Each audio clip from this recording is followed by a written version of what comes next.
Okay. Good morning, everybody. We still have a couple of minutes left, but that's okay. This is Dr. Rao. Welcome. Welcome to our Saturday satsang. Satsang meaning gathering of good people who are engaged in truth seeking, right? So that kind of association, not about just making a living, that's fine, but then really putting our minds into some kind of investigation into matters of truth, existential issues. This was the tradition that had happened in India way back centuries ago, and it is still being continued in several circles. Okay, whoever wants to find out the truth of any matter, they gather together, and they don't want to argue with each other. More like they're more like want to be with uh, uh, the investigation, the questioning, doubting, and gathering facts, and then examining things as they are, not according to some other authority. In matters of living, livelihood, that's okay. But in matters of human inner awareness, attention, and peace and quiet, all this are not anybody's property, right? It's more like uh, your own uh, investigating mind is important, because by really posing questions and probing into answers, you get the clarity. Okay, and not according to what you want to, what is pleasing for you, but more like. So that's the satsang. Okay, today I was talking about this lately with other channels, so other people may find this more of uh, repetition, but still I think it's worth it to go through it, and I'm going to go through several times so that people really get it what I'm talking about. Right? Hi, Prasad. So it's a good morning. Good morning. So it's a question of understanding a system that I kind of came to. It's not like a just one day. It's over several years. Okay, you remember I was an internal medicine physician for about 40 plus years in United States, and had been in the forefront of treating illnesses that are presented to us. Okay, it could be infections, or it could be metabolic diseases, or it could be like the chronic disease established. So many illnesses, 12 subspecialties, we kind of get the um, entry into our door. And then we may use a specialist according to the need of the patient. That's all fine. But then this is very, very important to understand why we do so many things. Um, After the disease is established. That's the general civilization has deteriorated into, because people don't have time. They are running, running, running. So they don't really take care of themselves as they should. Some people don't eat properly. Some people don't sleep properly. Some people don't exercise properly. We know about that, as they were getting more into this kind of lackluster affair. What they are doing is they're kind of allowing the diseases to progress, right? And then they are not able to take care of them when they become really established in you, and then they become chronic. And most of the time, we were giving medications to control the symptoms, but we were not really focusing on the roots of the illness. When I practiced more about how can we go into the roots of illnesses and then really change them. For example, if you are not eating properly, a balanced diet, we want that simple, right? But then people get used to the tastes and then get used to certain habits, and they don't really think that this diet is not good for you, because they may not be aware of it, or even if they're aware, they are so used to the taste and they just become unconsciously eating, right? That's what we know about it. We have been seeing that, and then we're allowing these illnesses to go on, and doctors are only treating us as the diseases happen, and they have time to do the symptoms and all that, but then they may fix you at the time, but you go back to your lifestyle again after you are discharged from hospital. That was the state of affairs that I've seen my own practice, which I established in 97 or so. Before that, I was working with the hospitals and other people and all that, right? Training and all that. But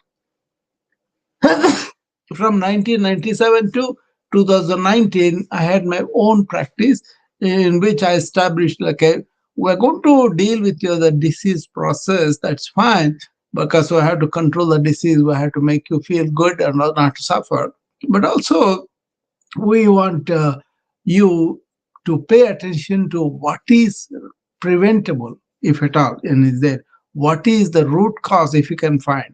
Some diseases may not be knowing, we don't know, because genetic abnormalities and metabolic abnormalities, so many things we can inherit from our family, right? That you cannot do anything about. But as far as your lifestyles are concerned, you have lots of options where you can choose what is good for you.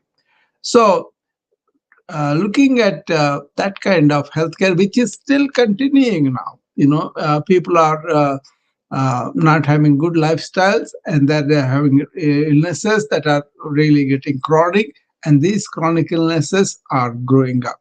United States is a failure in managing chronic diseases. Okay, in able to prevent chronic diseases. Even though we have the knowledge, we have the traditions that we could fall back on from the ancient times onwards, but we are not doing that. Either the healthcare is too busy with reductionist mechanism, or the important thing to understand here is, where am I? Where am I going wrong in terms of preventing chronic diseases? That is what everybody should be aware of. Okay, you don't have to march into chronic disease just because you happen to be having that. Okay, or you don't want to even decrease the intensity of chronic disease. Apart from that, there's so much of mental illness, so much of depression, so much of anxiety, so much of suicidal. Looking all this state of affairs where so much is going on, I was moved to really work more on this, and then I was taking deep interest in the ancient systems of healing. And what was evident there was they had a uh, real good understanding about this, and then they were able to control the chronic diseases very well. So for myself, for my personal health, yoga, Vedanta, Ayurveda, all this added many layers of wellness for me. And I'm 70 completed, now 71 running. But I don't take any medications, mainly because I don't really need to. Okay. But I can control my diet, I can control my exercise, I can sleep better.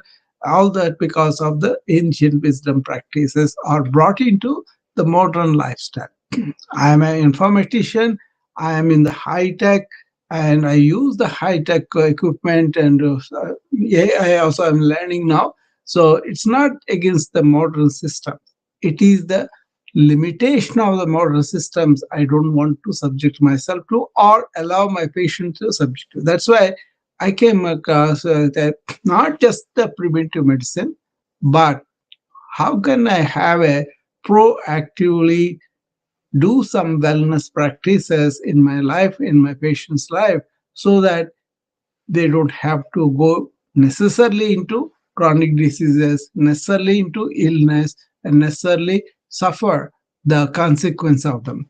Right now, people are sleepwalking. They are not paying attention to the body, to their mind, to their health and wellness as much as they should. And really listen to the messages the body is sending to you and mind is sending to you, and then prevent them. They really overcome them early, nip it in the bud, right? So I kind of wanted to create a proactive wellness ecological system where people understand and awaken to their own ways of living, what how they are doing to their wellness, and not just the prevention, but change their lifestyle such a way that you are not giving the feed, you are not giving the fuel for the illnesses to grow.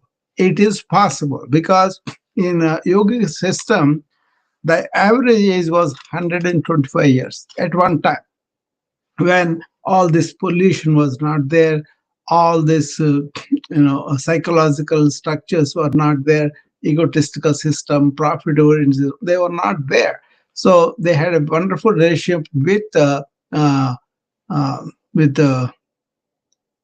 with that. Okay, so I wanted to introduce you to this layered approach of our wellness, and then really take advantage of it and understand where you are and how you can start doing this proactive wellness measures in your life, and then thereby you will be healthy for the long time and you live long.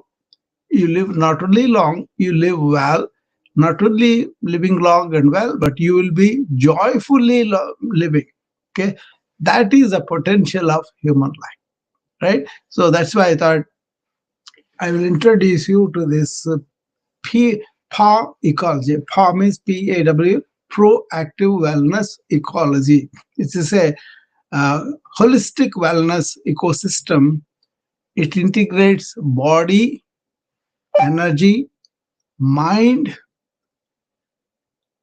inside, and also yourself. See, these are five different layers that were described in ancient wisdom.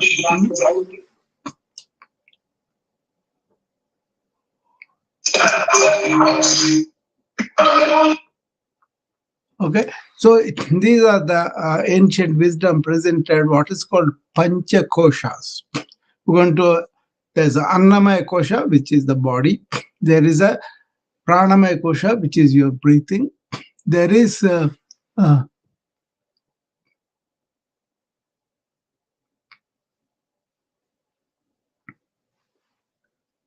Okay. There is pranamaya kosha, which is your energy layer, manomaya kosha, which is your mind, and vijnanamaya kosha, your understanding, your general relationship with the world. How do you fit in all this? And then anandamaya kosha, which is your root, karana sharira, they call it, which is the root. Okay.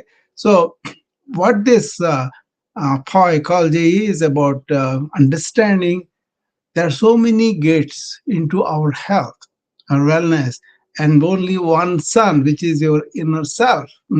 And that realization of self is the highest in human endeavor. And that you may want to do it or not do it, that's fine. But you may come to that. But at least you have the ecosystem integrating five interconnected dimensions. They're not separate, they are interconnected. But the understanding, we kind of make it like a separate layers, but they are not separate. We are all together, right? We are a human being with a body, mind, and emotions, and heart, and self, or spirit, and all that. So understanding that is very important for you. Okay, so look at that. So this comprehensive framework recognizes that wellness emerges from addressing the whole human system, not isolate symptoms or single aspect of health. You have to attend to that, but that's not enough. Okay, so Layered entry means that it enables you personalized journey while preserving both inward coherence and outward effectiveness. Whether you begin with the physical strength, breath work, okay, or mental activity or mental clarity and wise decision making or spiritual inquiry, every entry point connects to the united whole. Where you are, how you go is up to you to face sincerely and honestly, and then go from. You don't have to measure up to something else. Where you are. See, so this framework, as I said, is drawing from the ancient wisdom traditions, particularly Panchakoshas and Upanishad awareness. See, while we want to integrate the modern evidence, scientific breakthroughs, all the streams from the scientific discoveries, that's fine, and also the new technology, wearable metrics. You can monitor your pulse, you can monitor your blood pressure, you can monitor blood sugar, everything much more easily, non-invasively, with watches and all the wearable uh, tools that you have.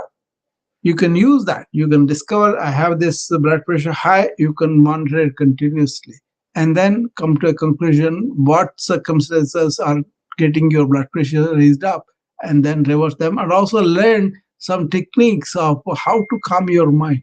Thereby you are really hoping to control the blood pressure, not adding fuel to it, that kind of. So what I'm saying is you can discover a condition, you can monitor a condition better, and you can make it so friendly for you. It's easy for you to understand how your health is fluctuating due to modern life, modern lifestyles and all that. Okay, so that's why I said, let me use this system that was explained to us a long time ago. And then we kind of look at a new patient in that angle and see, is he having problem with his body? Suppose he's obese. Suppose he's very weak. Suppose he's very old and lost lot of the vigor. All that, right? Then first act on that.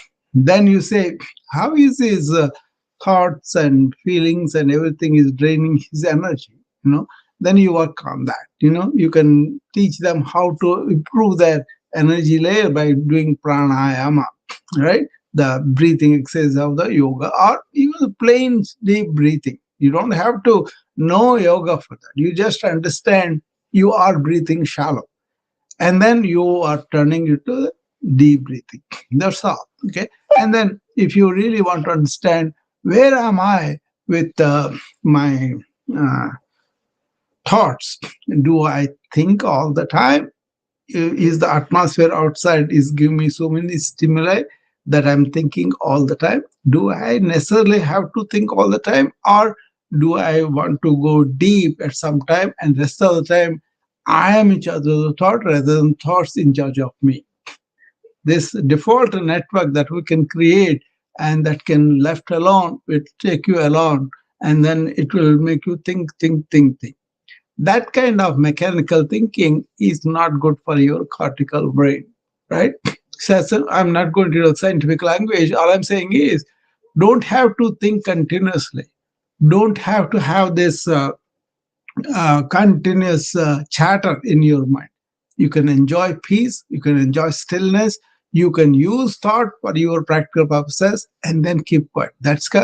You can be aware, but not thinking continuously. Even if you are aware that I'm thinking continuously, take deep breath, give it a break, go to nature and then hug the nature, and that will be good for you to calm your mind down, right?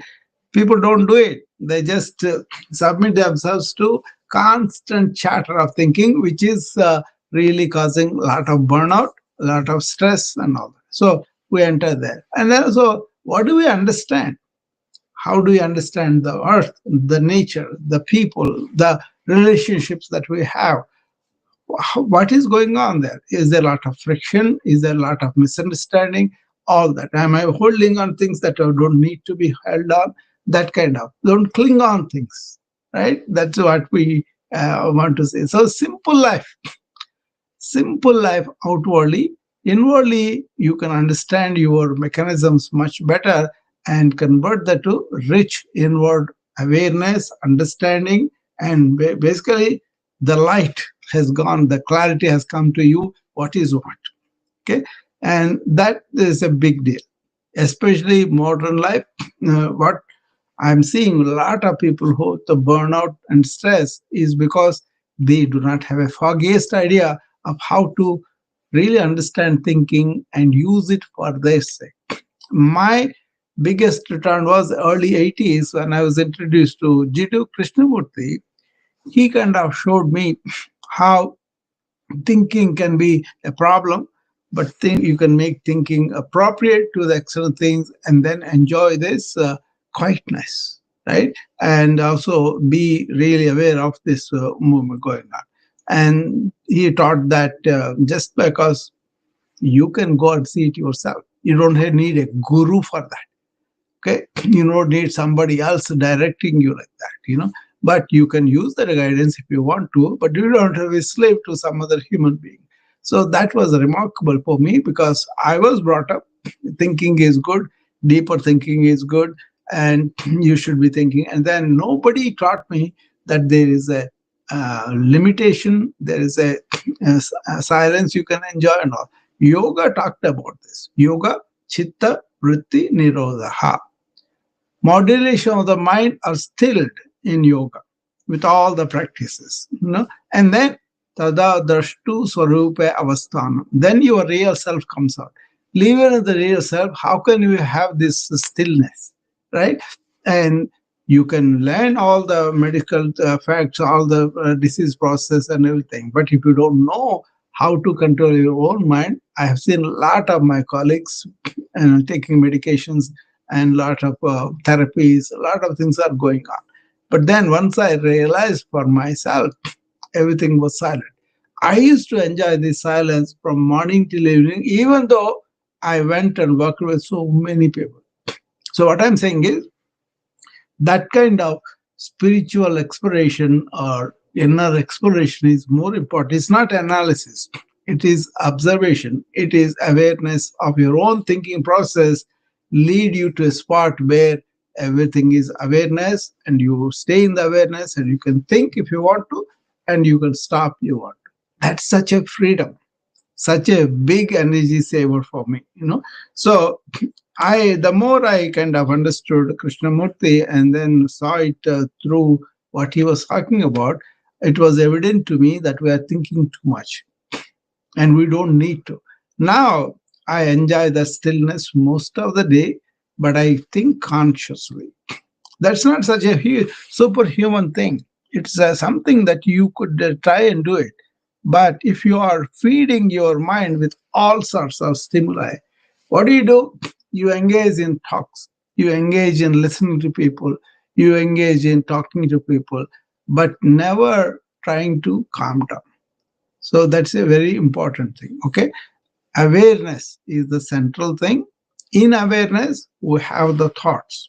I'm aware of my thoughts, right? This thought is coming, this thought is bad, this thought is good, all that I'm aware of. So awareness is ahead of your thinking. Again, I repeat that. Awareness is ahead of your thinking with you. But we got caught up in the stream of thoughts and then we allow that to form more default networks and they are taking over. They are called samskaras in yoga, right? You can retain those unconscious thoughts that you went through and then they remain in your mind as a memory or as experience or whatever. And then you never allow that to cut it completely and then go to sleep. So my formula is get up in the morning, be aware, don't allow the thinking patterns come right away. Give it a break for a while and then establish yourself in the presence and continue to be in the present throughout the day. Be aware in the morning and be attentive to whatever you do during the day. And at the end of the day, vacate all mind from all the things that happened during the day and then go to sleep. Right? Try that. Try that. Don't allow all the thoughts to come into you right away. Be aware in the presence and continue the presence through the day. At the end of the day, just vacate your mind. Right. So if you do that, then you will see how renewal the mind is, how much energy you have in the morning. Okay, that kind of thing. So this PAW ecology takes care of that thought patterns, emotions, and all that too, because you are more aware of what's going on within you, how you react to things, how you do not respond with emotional control. All those things will be evident to you. So this is a new paradigm.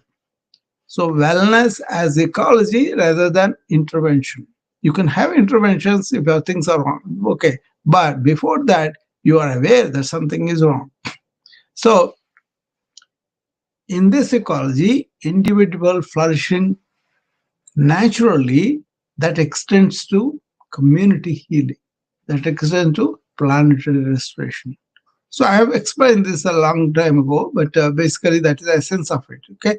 So what are these five layers we talked about? Body, annamaya kosha. So again, physical vitality should be there, strength should be there, posture should be there, proper, and then also you have a structural integrity. Okay, you don't have broken bones or you have amputations or none of that, but you cannot do anything about it, but you learn the coping mechanisms. But basically, your body is intact, posture were right, strength and vitality, right? And then when you come to the pranamaya kosha, which is the energy layer, you want to understand how do you breathe. Am I breathing shallow? Just be aware. Am I breathing deep? How often do I engage in deep breathing? And it has a big effect on your nervous system. It has effect on the activating parasympathetic nervous system, which is the rest and digest system, which is opposite to what we are modern person is engaged in: fear, anxiety, danger, in everything, right? You go to the office, you have danger of somebody reviewing your work and saying negatively, or you are a doctor, somebody may sue you. That kind of fear acts on us. That is the increased sympathetic vasotone, which is not good. It's a fight or flight syndrome. Because of that, it secretes a lot of stress hormones.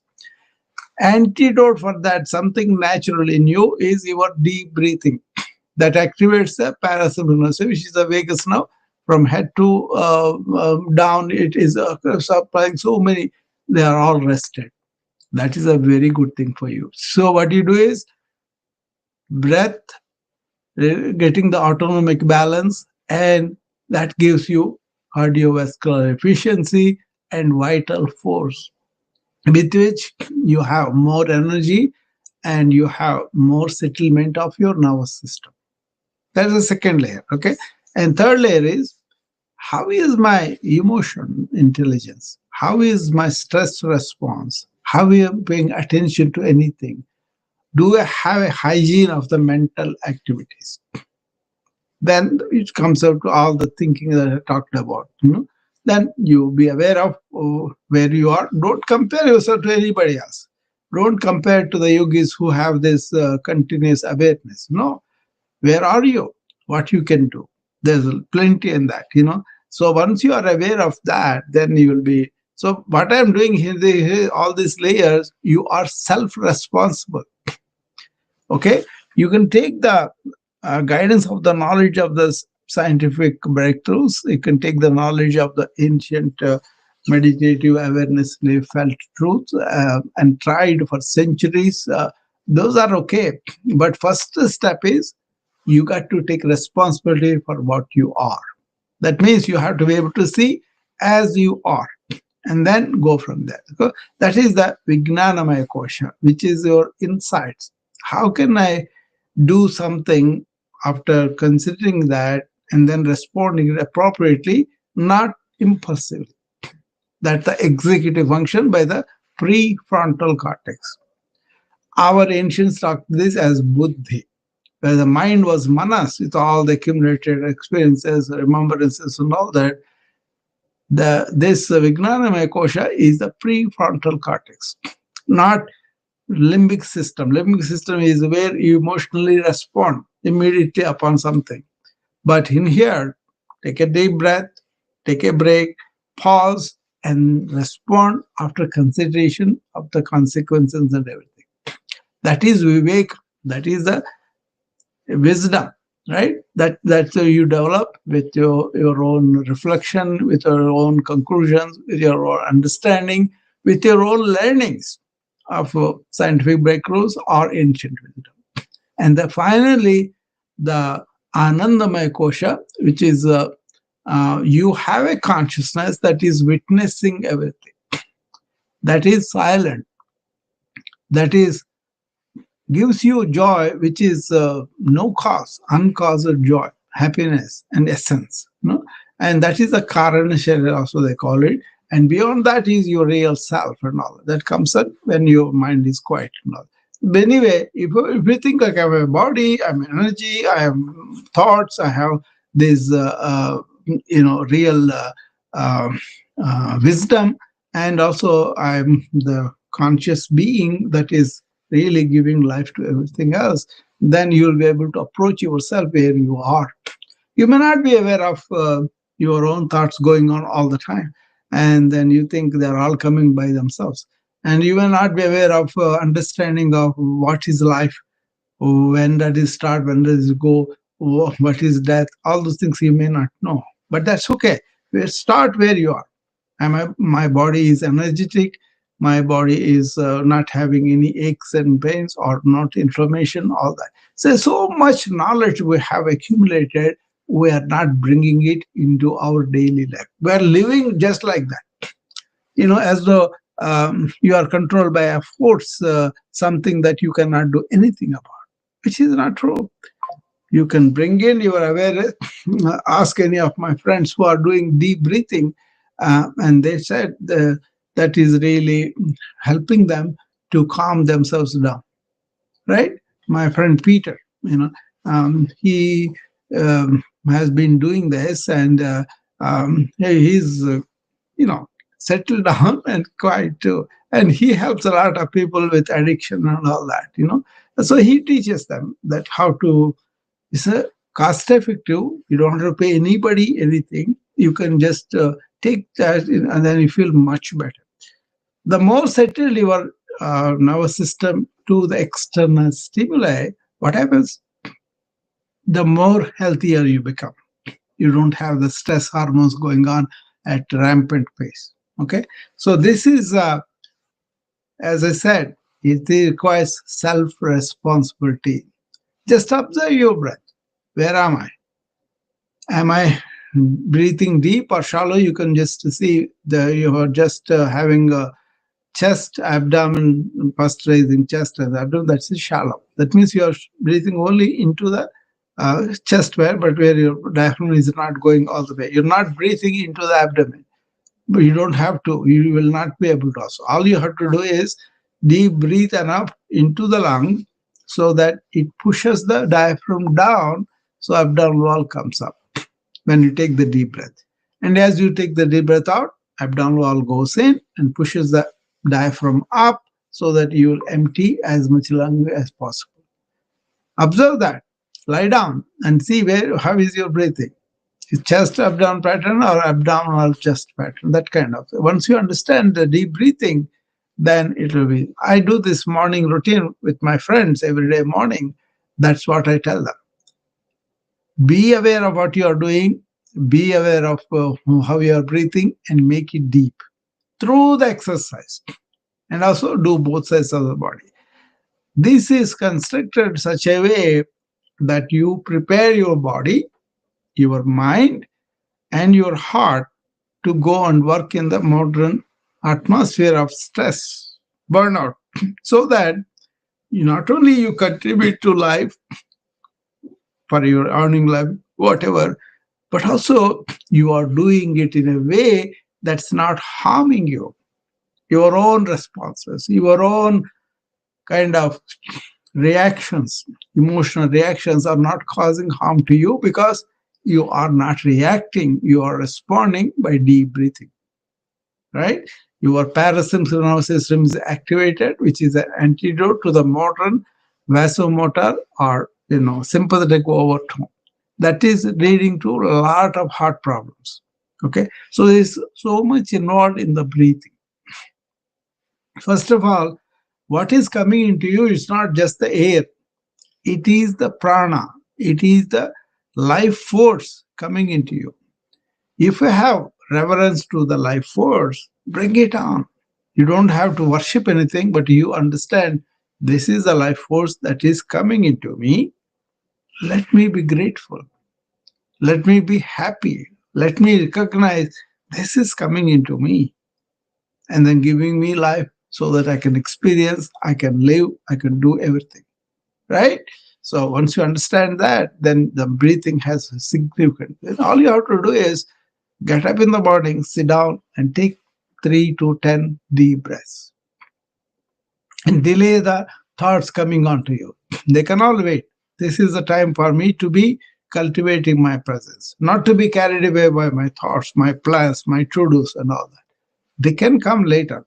First few minutes, relate to that, relate to the life around you, the nature, the pets, the human beings, and all of that. And then being in the present, go and do whatever you want to do in life. This is a simple thing. How many are doing it? Question yourself. You don't have to answer to anybody. You don't have to compare to anybody. You don't have to measure up to anybody's standards. No, that's not the idea. The idea is how am I dealing with my own energy patterns? How am I doing with my energy resources? How do I allow my thinking take over and then go wherever it wants to go? If when you want to be creative, when you want to do something like a you know um, uh, brainstorming, that's fine, but otherwise you should be in charge of that. You have decided this is the way I'm going to do today. Like for example, I want to just do service to my friends. Whoever calls me with whatever problem, I want to help them. I want to convey my understanding. I want to tell them how I see the problem, how I see the solution, and let them think, let them understand, and then let them implement. If there are problems in implementation, they can call me, then I will. So that's my intention. Very simple. Everything is organized around that. So, like that, you have your own purpose, your own meaning, and then be around that, not to yield to every call, every email, every message, every notification that comes to you. Um, then you are reacting emotionally, and that is costing you. Thought takes so much of energy.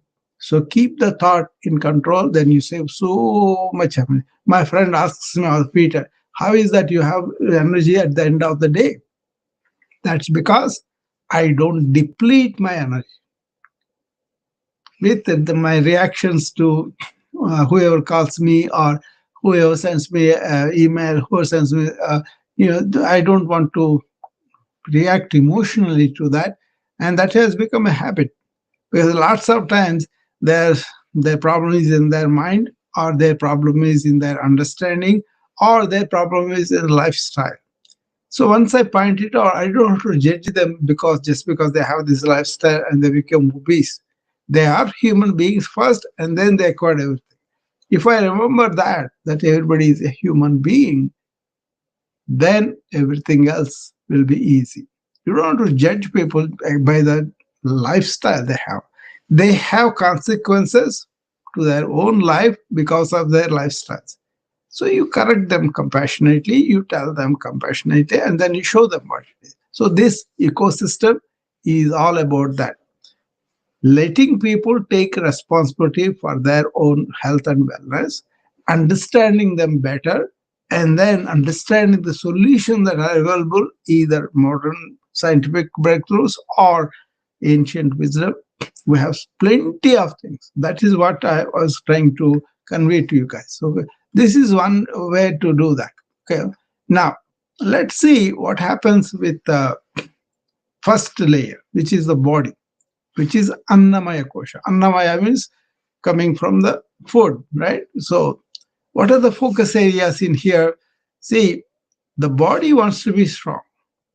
posture has to be erect and straight. That's what Homo sapiens are. Okay.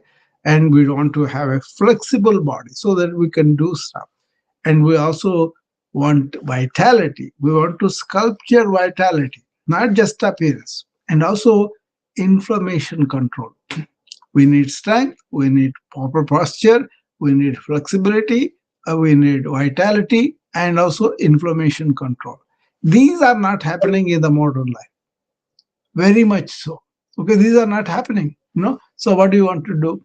You want to have a strong, supple body that creates stability necessary for deeper exploration of consciousness and well-being. Why they wanted a Sthira Sukham Asanam is stable, comfortable posture so that they can sit down and go inward and find out who they are. That was the yogic practice. Okay. So I will give you three simple things that you could do. You make a grip, make a fist and grips, and see how the grip strength is.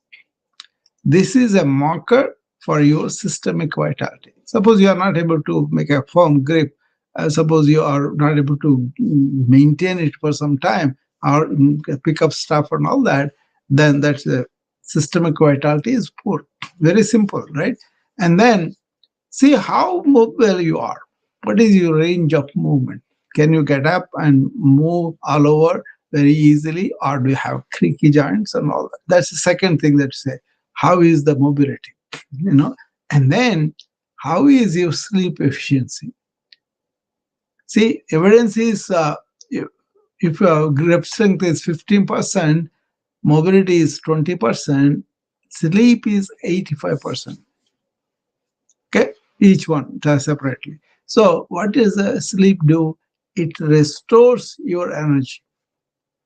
The rest quality, it gives the body to regenerate itself. So that's why sleep is so important. How much importance are you giving to sleep? That's what you want to assess. Do you understand what is a restorative sleep is?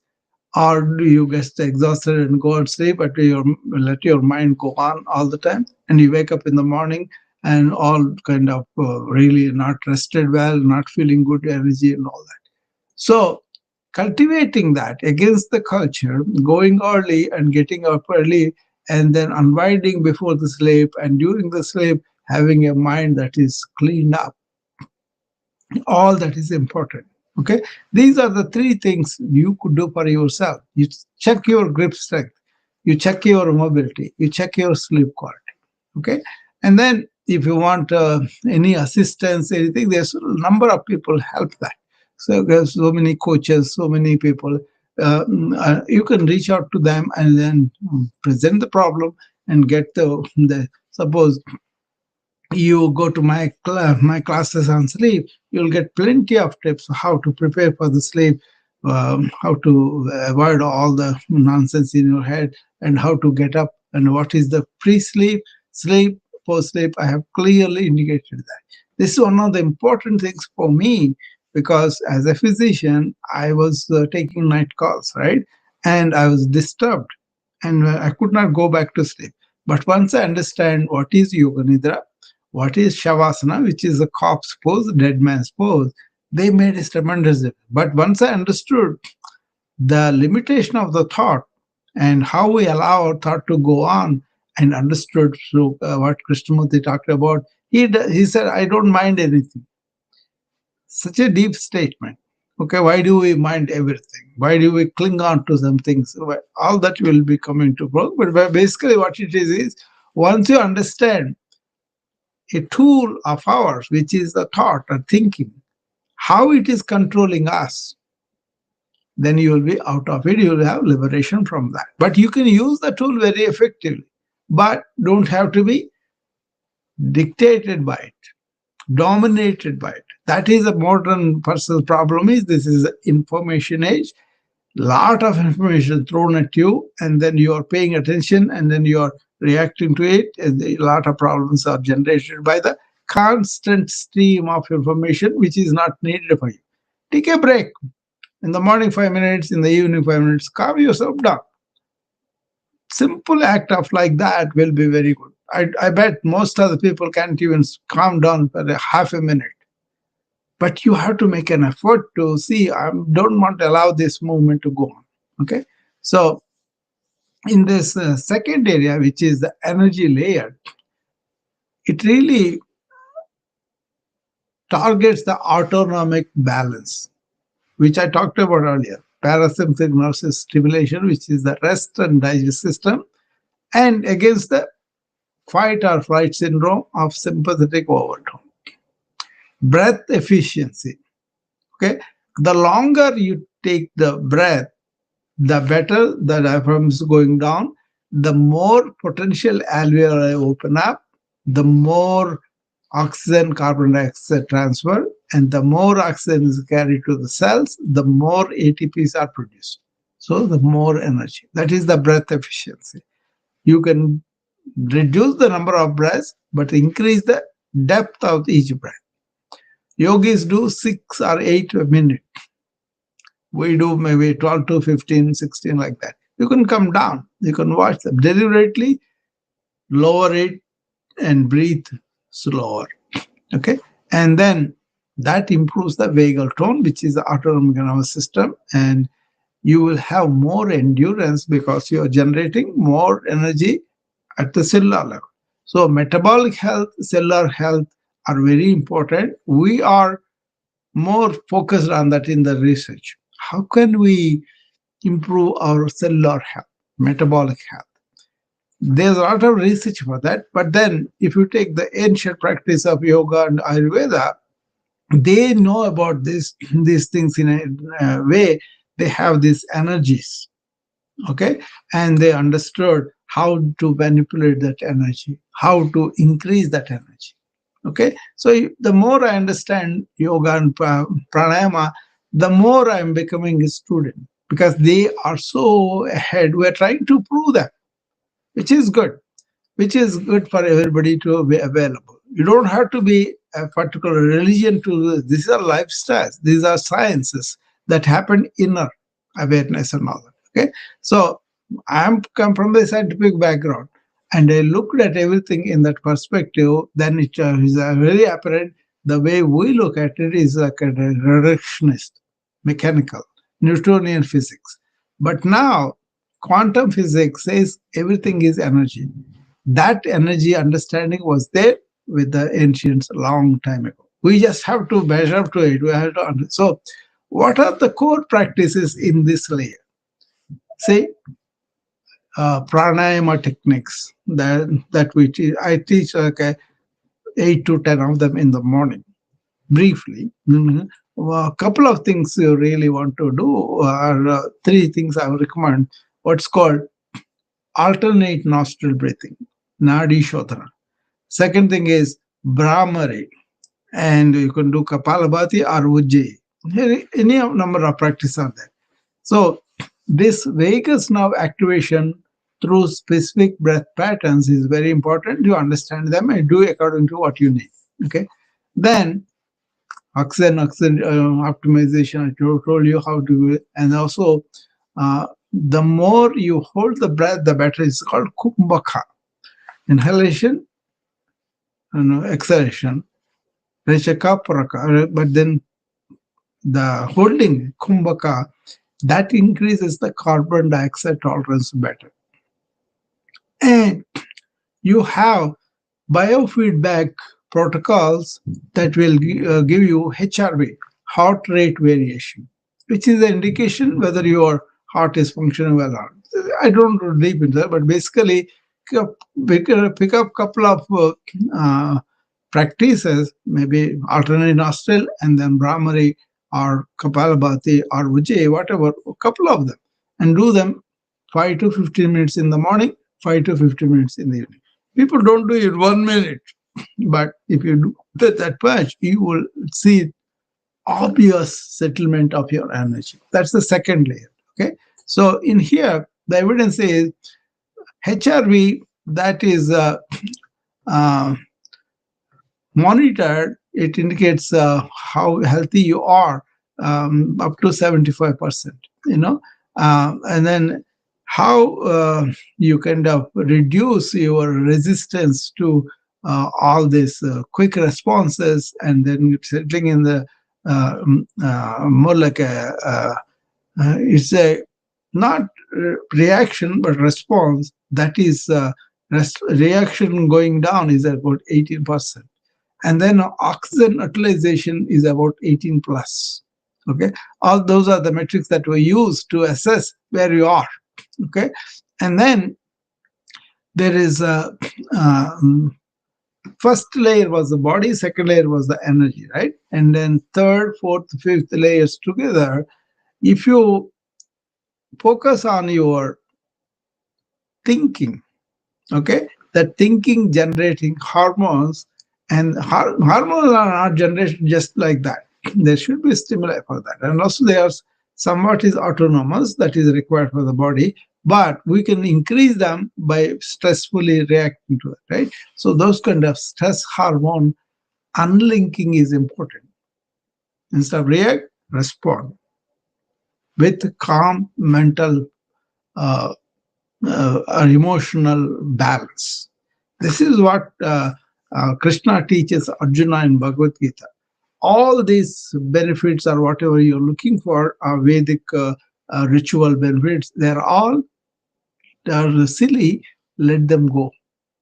So like that, if you watch everything, and instead of reacting to it, that thought hygiene, that response over reaction results in flow states. You will be working, you will be using your talents, your everything, but you will be working in a non-reactory way of the emotions. Very important. This was taught in Bhagavad Gita a long time ago. Arjuna was emotional, right, about his grandfather, he cannot kill. And then he tells, because they are following this adharma, non righteousness, you got to, they have taken a side that's not good. And that's why you have to end that. But in this, they may lose their body and mind, but they are spirits are permanent. So you're not killing anybody, but you're only doing your duty.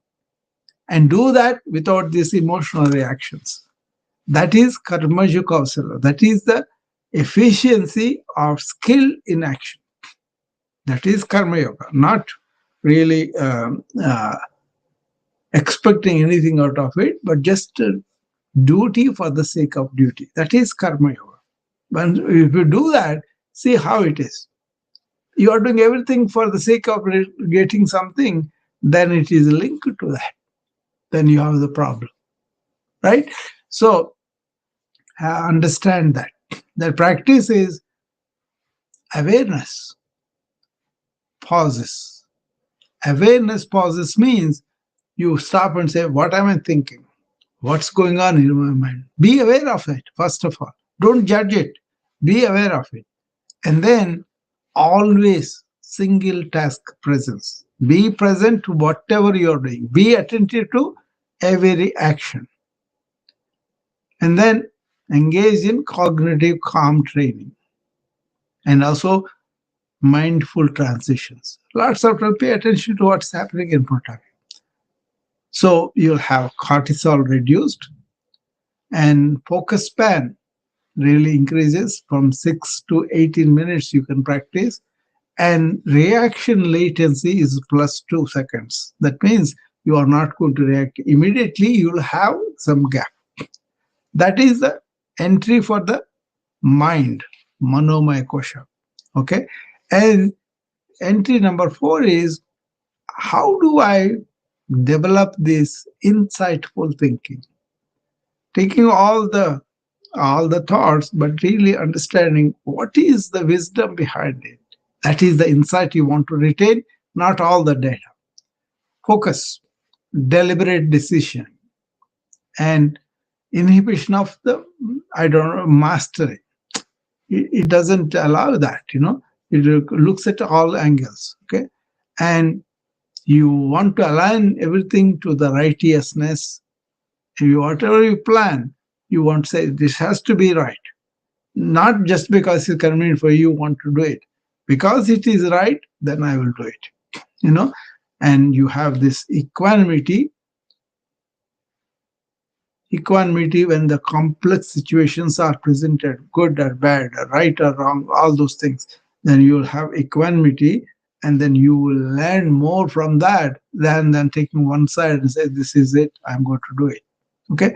Anyway, what happens is decision clarity from 5.8 to 8.2 on a scale of 10. Emotional override events, that really goes up. You will be overriding those emotional reactions, and you values what you really think meaningful or purposeful, that aligns with all of that. So that's why you need to understand what's my purpose in my life, what is meaningful for me in my life, and then do that according to your values, according to what you understood. That may change as you go on. So that is insightful. What I'm doing, am I doing because I know this is right? I know this is my purpose. I know this is has meaningful. And the five layer is the self, identifying yourself as the witness, and that inner silence, and the joy that comes from that without any cause, and also the wisdom that is stabilized. You understood what is stable, then can you be like that in all situations? This is a big deal. This is called sthita prajna in ancient wisdom. It's a big deal. But the people who are sthita prajna, they will be unreacting. They will be responding deliberately. So they don't have any stress harm. This is the highest state of health. You can do meditation, you can do service in the form of not expecting anything and working for the life, contributing something bigger than you. That is karma yoga. And yoga nidra, and also in the morning, when you get up, delay the first thought and be in the presence and rest in that essence through the day. This is very difficult for people, that's to understand, but at least understand your thought is taking over you and calm it down with all this. This is the fifth layer. Actually, Anandamaya Kosha is not really our essence. All these five layers are around our real essence. Okay. And then Upanishads. Upanishads. They are the essence of the Vedas, the great books of ancient India. They have given an example of chariot as a metaphor for our profound understanding of human consciousness and the path to mastery. What they said was, take your physical body is like a body of the chariot. It has to take you through the life, so it has to be strong and healthy. That's where all the physical health importance comes in, and we do it. But we respond to the aches and pains and the body senses, but we don't really know how to maintain it that comprehensively. That's where I'm saying, don't respond only when the things are illness. Respond much more to the whispers that you get in a daily life. And then chariot has horses, which draw those are our senses. If they're controlled, they can be going to the destination. Otherwise, they go all over. You cannot control. So don't indulge in sensual indulgence or liberty. Okay, Western think everything is senses, and they have to enjoy senses no matter what age it is. And that's why a lot of energy goes into that, lot of directionless thing that goes after. So the senses, powerful forces pulling attention outward, not inward. That's why pratyahara, where you use the senses. And then the horses are controlled by the reins, and they are like our thoughts, and that's called manas. All the thoughts together, the mind that is compiled by the thoughts, that directs the sensory impulses.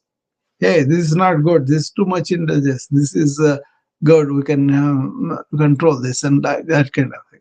And who is the person holding the reins? That is your buddhi, your higher intellect, your prefrontal cortex, which is the executive wisdom. That is the one which chooses what is good, what is not. And then who is the owner who is riding the chariot? That is your witness consciousness, your soul, your Atman, your pure awareness, your true self, and all that. So, this metaphor I like it very much because the scaling principle here is strengthen the instrument, body and senses in the mind, stabilize the chooser, the executive function, and shift identity to witness, awareness itself. This progression moves from doing to being, from reaction to response, from fragmentation to wholeness. This is a big deal, all of this. But I'm just trying to complete it for the sake of you. What does that chariot mean? How it really do us? Okay, so the system that I envisioned is as a logic. Okay, what it is wellness is prescribed to the layer, not labeled to the person. Suppose somebody is obese, you don't want to call them obese, you don't want to get complex about obese, you don't want to insult them by doing that. You see the human being in it having a body that kind of out of balance.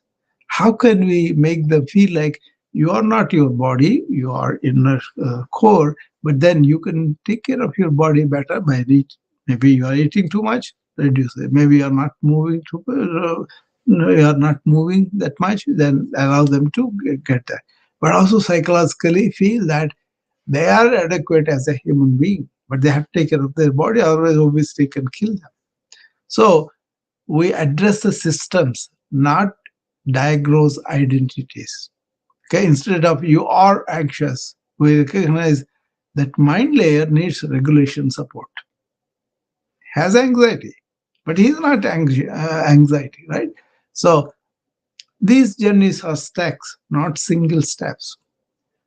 Real transformation integrates multiple dimensions simultaneously: body, breath, insight, inquiry, the working in concert. Okay, this is a proactive wellness system, right? And so, where we say wellness is prescribed to the layer, journeys are stacked together with everything else, and then progress is tracked through evidence, not anxiety. So you wearable metrics, somebody may be chronic, constant monitoring uh, of the sugar. They may react to the sugar high and low instead of just taking insight from it. Okay, and then outcome vector, inner resilience, outward service, and planetary harm. All this happens because the person who I'm treating is getting inner resilience, able to deal with the challenges of the life as they come up, and providing outward service which will spread through the society, and that everybody taking that they will be contributing to the welfare of society, which is ultimately to the planetary. Okay, so so we plan to do some body clinics, breath dashboards, mind calming rooms, and also insight workshops and self inquiry retreats. All these things are there.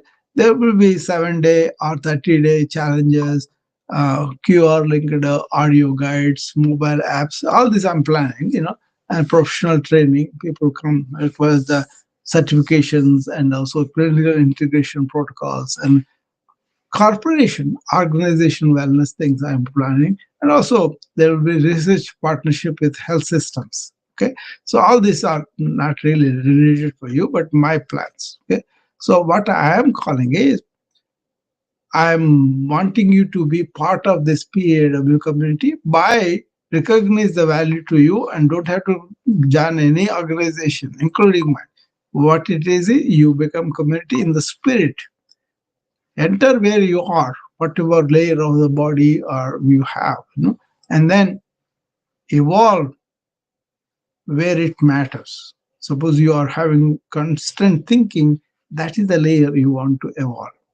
Okay, and when it all flowing together, go and serve. That's what the message is. Wellness is the reward, awareness is the method, and compassionate is the scale. Okay, this is an inward flowering. that restores people, systems, and soil. This is not self improvement as acquisition, but self realization as homecoming. Join us in creating a world by taking self responsibility and using these principles and bringing your knowledge into it. And you are always welcome to DM me and come to my rooms and learn from. That's all that is needed. Okay, I will be doing this work at a much more depth, but that's my calling. Okay, so join us in creating a world where individual flourishing, and collective thriving are one unified movement. As you become individually better, you contribute to the society, and society becomes collective thriving. That's my intention. So, anybody who is interested in any of their layers, they want to talk to me about it, you're free to talk to me, and I'll be happy to do the rooms on these individual layers, and you can attend to them and learn them. Okay. I have a lot of service programs that were there. You can join them, and then you can also get benefit of them. Okay. So this is like a massive undertaking for me, but I am very happy because it's very clear to me what I need to do. Okay. So anybody has any questions or any comments, you can come up and tell me your ideas or what you think about this.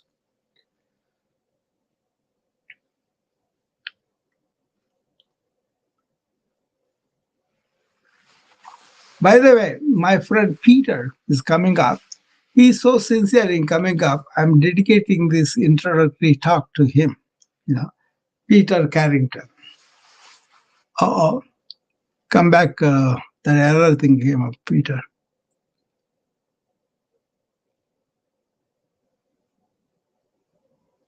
Usually, he has to try 2 times before he's allowed in the app.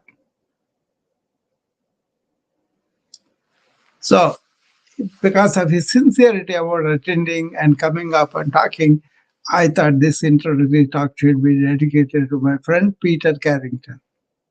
I am honored, Dr. Rao. Yeah. Namaste, my friend. Yeah. How are you?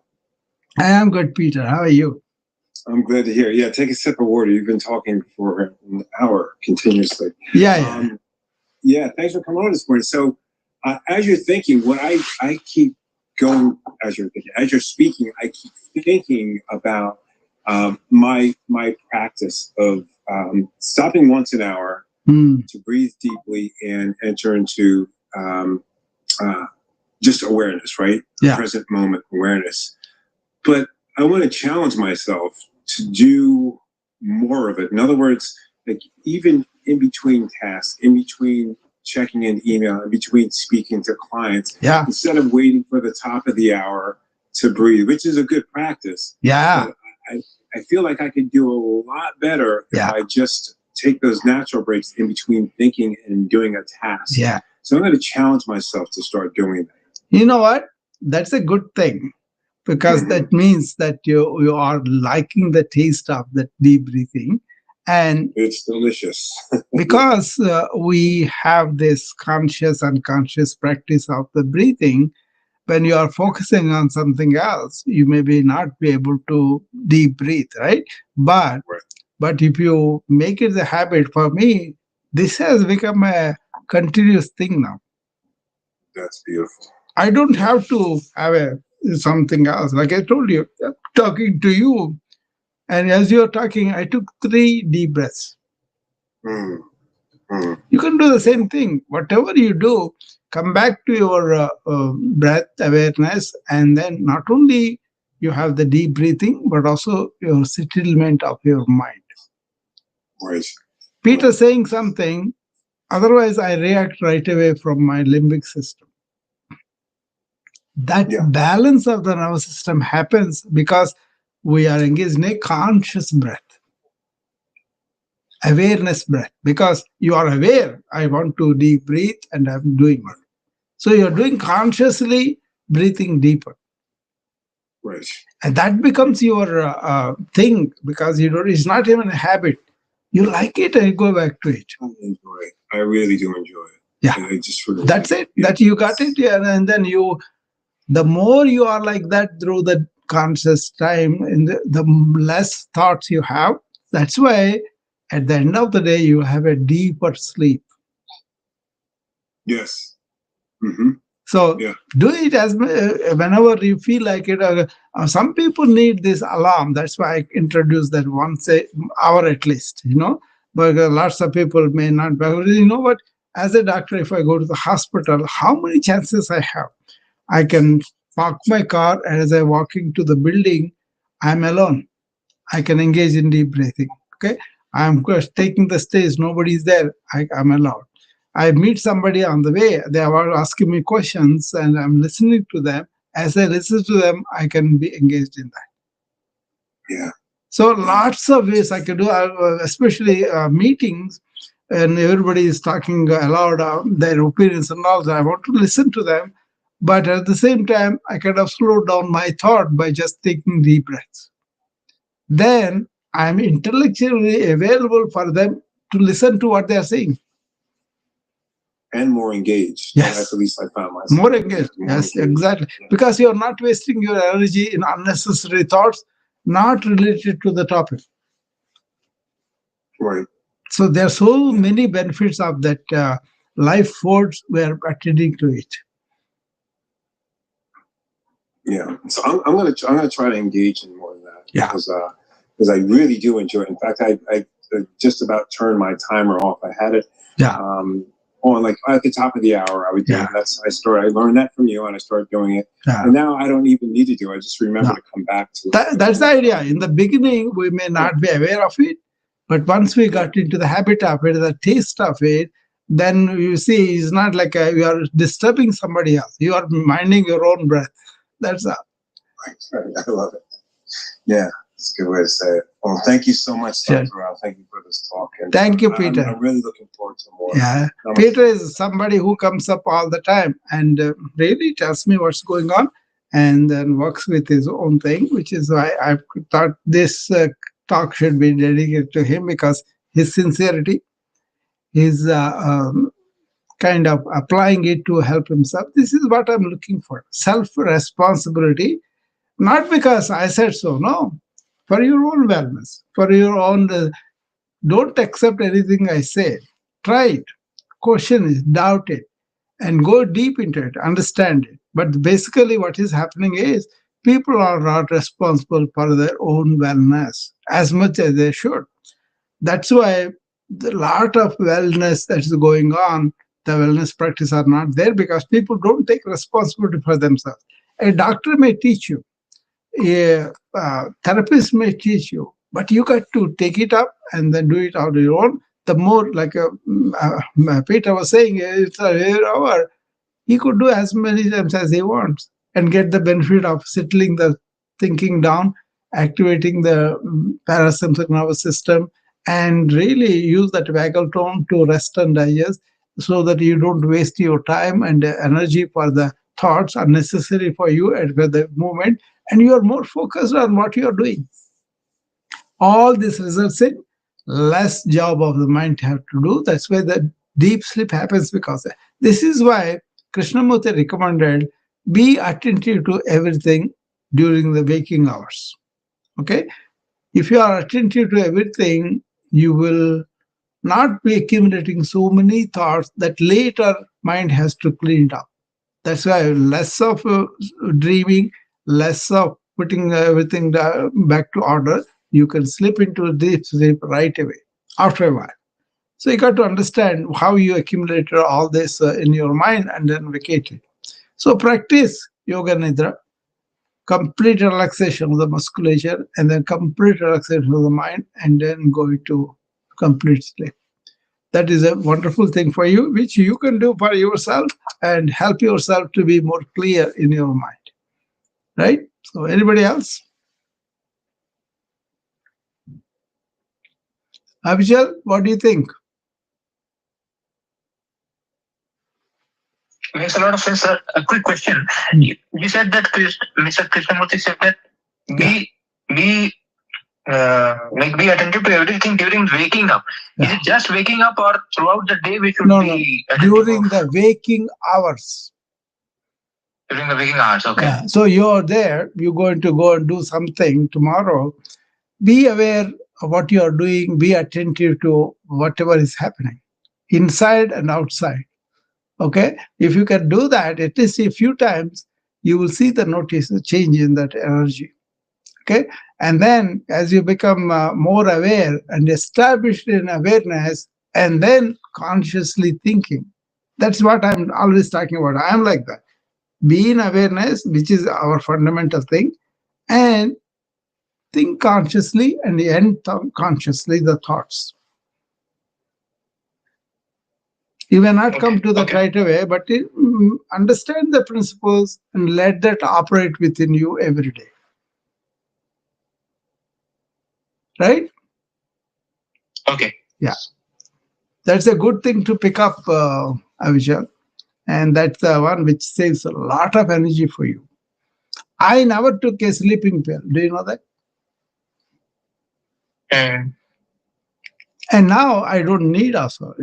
However demanding the day was, however negative or bad things happen, whatever.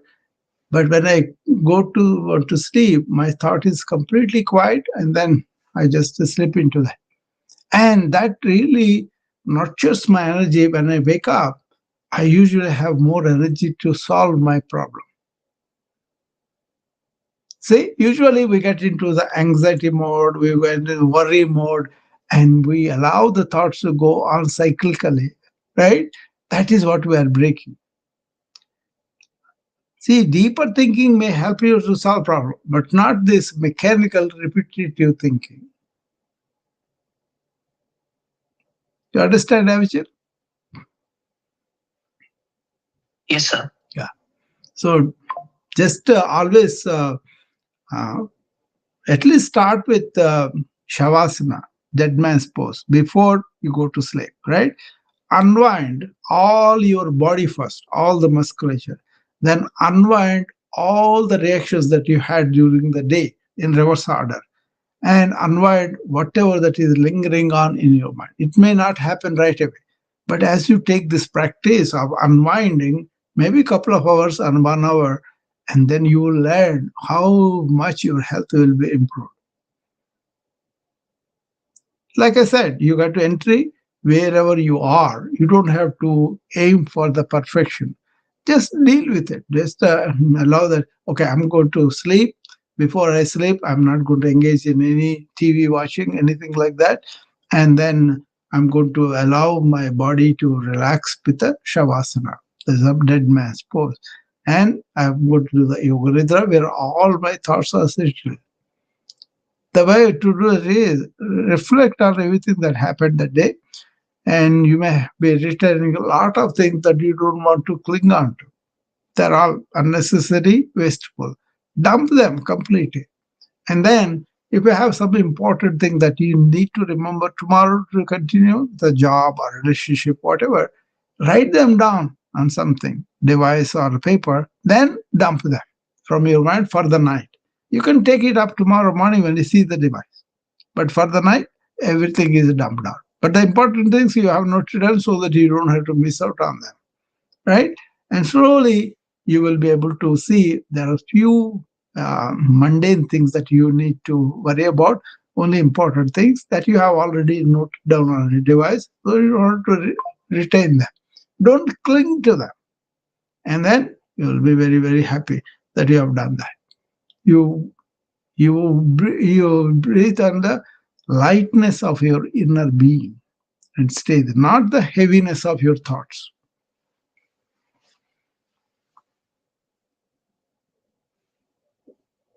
Anybody else?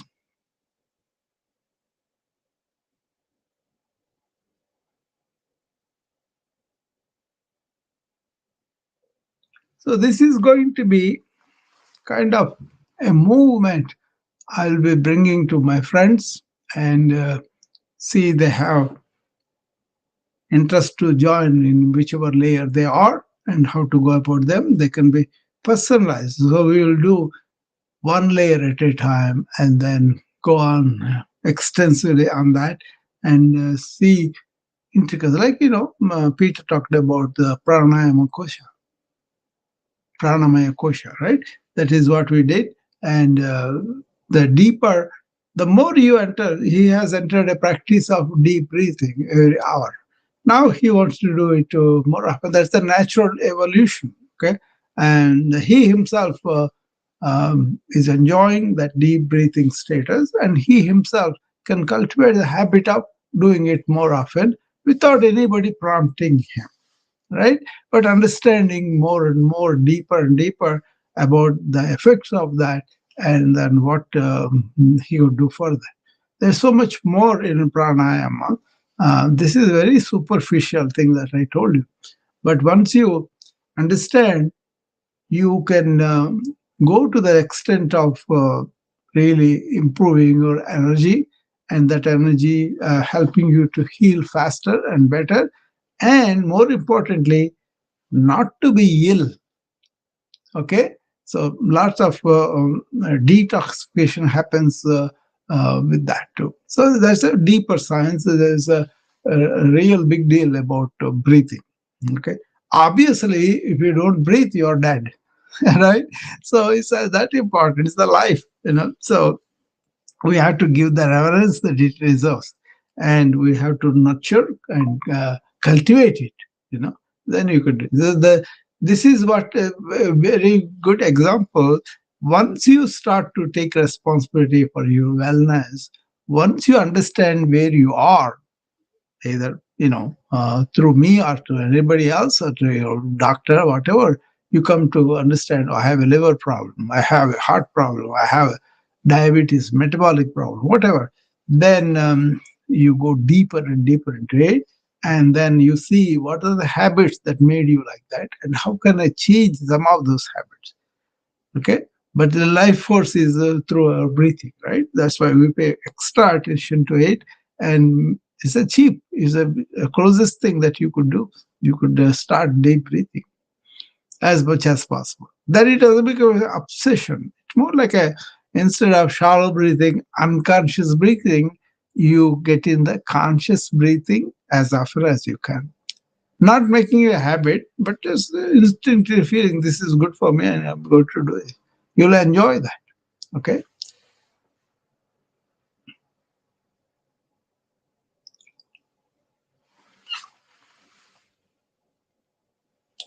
There are some 53 people on Noom Vibe, so only one person came up.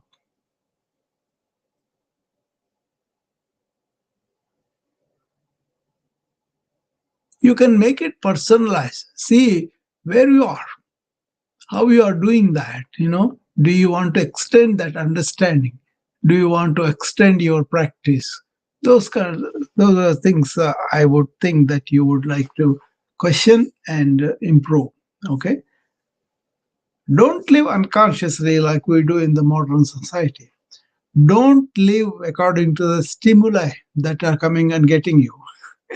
Have some purpose, have some meaning, and then really see. You don't have to go through this a lot of unwanted suffering, unnecessary suffering.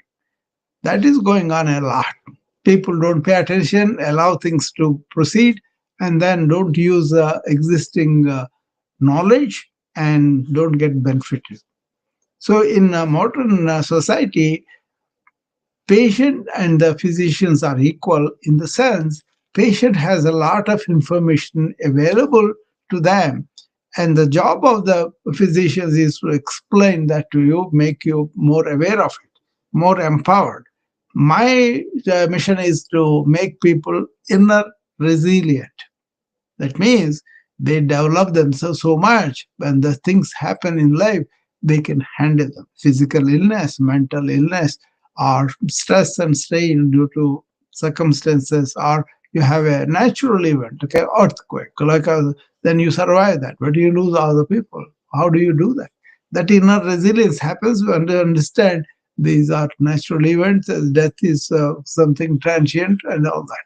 So once you understand that, your understanding frees you from your suffering. Okay, not somebody else doing it. It is your own inner understanding frees you from suffering. Okay. Last call before I hang up on you guys. I planned up to 10:30. It's now 10:20. So another. So as I said, I'm asking you to understand where you are. What is your physical energy? What is your physical illnesses? What are the symptoms that you are feeling? And how you are allowing your body to age? Do you allow the chronic inflammation take over you, or do you allow better health as you go on? You don't have to be frail, feeble, and not able to really do anything. You can bring back yourself somewhat. Okay, my friend Janet, she is 69, but she is able to nurture a lot of her energy for the simple thing of spending time with her grandchildren. And she was not able to walk before she started practicing yoga with me, but now she is able to walk 2,000 feet. And I'm very happy for her. She is also a very sincere person. Um, so I dedicated my earlier talks with her. Okay, so I want to encourage people that are taking interest like that, and then really following up. She even asked a lot of deeper questions with me, and if you ask, that becomes something that you want to live, right? And from your own life and your own experiences, things can pop up. Then DM me or come to my rooms and ask questions. That is what I'm encouraging with Janet and Peter. So there should be more people coming up and asking, because if you are participating in your own wellness, you are taking self responsibility for it. One of the responsibilities is know, understand, gain knowledge, and then apply that knowledge in your life. And when you have difficulties applying the knowledge and you are not really sure of which way to go, then call us and then put in a question to anybody that you think they can answer for you. Okay. But important thing is taking self responsibility, knowing various levels of your wellness, enter where you are, understand that, and then evolve where it matters, right? And then serve when it flows. Okay. Enjoy wellness, enjoy proactive wellness, and be proactive about your wellness measures. And I hope you live a very long life, a well lived life, and also joyous life. Thank you. Thank you, sir. No, bye bye.